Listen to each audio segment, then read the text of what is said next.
Channel, AS. My dearest brothers and sisters, this is Tunia speaking. I love you so very much. A number of light workers are frustrated that the sleepers aren't waking up fast enough yet. I understand this frustration completely. The awake have done their work to wake up, and now they are being held back and mocked and censored by those who haven't done their own work. It's true that if more people had woken up, things would be proceeding more quickly. With the sleepers, I mean those people who still largely believe in the narrative from the corporate mainstream media. Still, while it's entirely valid to feel frustrated with the sleepers, today I would like to invite you to simultaneously have a degree of compassion for them. Yes, it's possible to be able to see both perspectives at the same time. If you want a metaphor, you can think of it as being able to see the frustration that the awake have with the sleepers through one pair of metaphorical glasses, and through another pair of metaphorical glasses you can see that it's at the same time appropriate to have compassion for the sleepers. Recently the channeler listened to a song from Dutch singer Frukje Veenstra. The song is titled Groter dan ik, Bigger Than I, and here is the English translation of its opening. Happy New Year, the world is burning and I want to put out the fire, but the fire is bigger than I am and I'm choking on the time ticking the time, it just ticks on. I think this is a very apt description of how the sleepers are feeling right now. I would like to thank Frukje for her vulnerability and her bravery to express this. This song was released during COVID times, but I think that to a lesser extent many sleepers still feel like this, deep down. And the sleepers are prioritizing comfort and normalcy because they're in a bit of a suppressed panic and they don't feel in control, and they're trying to get some psychological comfort through believing the corporate media and through calling the awake conspiracy theorists. Yes, in one sense they shouldn't do that, but in another sense many of them are in a psychological survival mode. Even normally moral and normally rational people don't tend to be as concerned with morality and rationality when they're in survival mode. As an extreme example, if you starve someone enough, they may start eating other human beings. Obviously they shouldn't do that, and obviously this is a hyperbolic comparison, but the point still stands that perfectly fine people can do some crazy things if they're in survival mode. When you realize that many of your sleeping brothers and sisters are in this state of slight panic and confusion and semi-depression and helplessness and psychological survival mode, then don't you also feel a sense of compassion for them? I certainly do. If the sleepers try to censor you, well, of course I'm against censorship, but I still have compassion for the people trying to do the censoring, because they're in pain or fear or delusion. They wouldn't be trying to censor others if they weren't. In general, people only treat other people poorly if they're in pain or delusion themselves. They wouldn't do it otherwise. In fact, a whole lot of dysfunctional and close-minded behavior in general is simply due to people being overwhelmed and underappreciated and scared and tired. A lot of Earth humans call people objective and unbiased if they agree with them politically, and call people biased if they disagree with them politically. Looking at this from the outside, this makes little sense, because that's not what those words mean.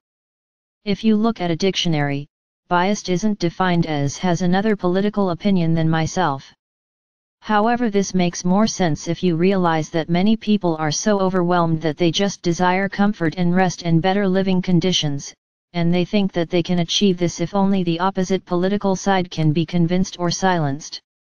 Or to put it another way, not all but much of Earth's mainstream politics is two sides of somewhat desperate, lonely, disconnected, fearful, struggling people thinking that they can't be safe until they convince or silence or depower the other side. Only once the other side is convinced or silenced or depowered will they stop feeling so lonely and disconnected and will stop having to struggle so much.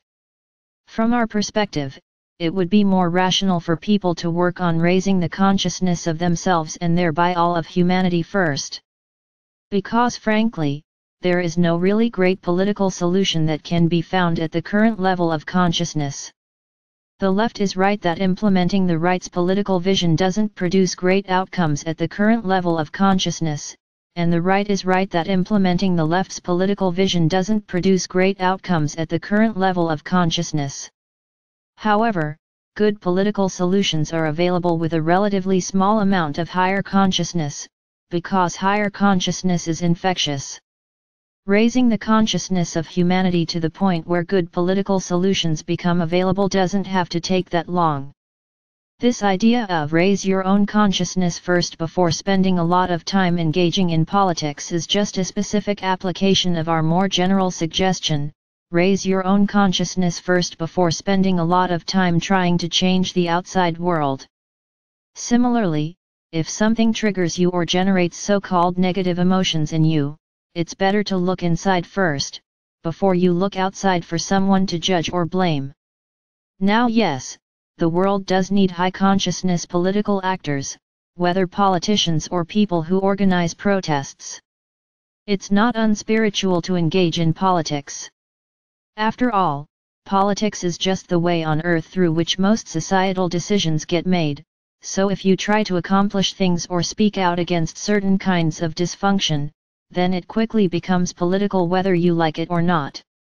You can't avoid that if you want to achieve change beyond the individual level. Personally, Hakan and myself don't have any resistance to making political statements whenever we think it appropriate. That said, we have done our own inner work first. If someone feels called to spend a lot of time engaging in politics, then we've established they should work on themselves first. However, at which point in their development should they start spending a lot of time engaging in politics? It depends on the person, but in general, have your own needs met, which will probably include having a pretty good life and a good relationship and good mental health. Have some experience in the real world. Politicians who have never worked a regular job in their life tend to be disconnected from reality. Be close enough to unity consciousness that you understand that all other humans, and ideally, animals as well, are to some extent part of you. Also understand both political sides well enough that you are able to make an argument for the other political side that people of that political side would call a good argument. You don't have to agree with the other political side, but you should understand them. Understanding the other political side doesn't just make it likely that your policy proposals will be better, it also means that you'll be better at convincing other people. Most activists don't satisfy these criteria. Most politicians don't satisfy these criteria. Most people fiercely debating online don't satisfy these criteria. And hence, lots of political debate is on the surface level about immigration policy or tax policy or something like that. But underneath, it's often two people saying to each other, you need to either change your opinion or shut up, so that us civilized people can be safe and have a good life. You being on your current political course means that us civilized people can't have a good life. Naturally, such discussions aren't productive. So, it's good to work on yourself first before spending a lot of time engaging in politics. It's also good to have compassion for other people, including the sleepers, including the people with the so-called wrong political opinion. Finally, I want to congratulate you light workers. Remember Frukya's metaphorical fire from the start of the message? This fire certainly is not bigger than you light workers are, as a group. In fact, you are doing an amazing job at uplifting the consciousness of humanity, which will eventually lead to a love-based society and to this fire being put out. You will be free. I love everyone endlessly and unconditionally. Tunia for Era of Light.